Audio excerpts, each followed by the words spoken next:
This could be a November take of the Schindler 3300 elevator here at the block in Northway. We were here for Wahlburgers, by the way. Door closed button works.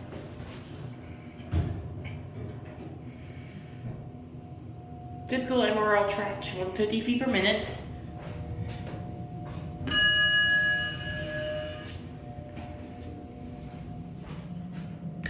ADA codes prohibited these touch-sensitive versions that they have worldwide.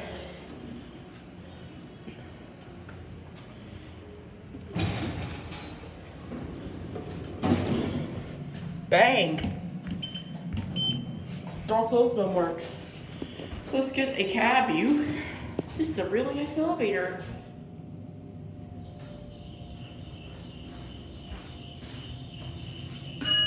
Well, there's a squeaky spot on the rails. Squeaky spot on the wheel. During fixtures, FIGL 100.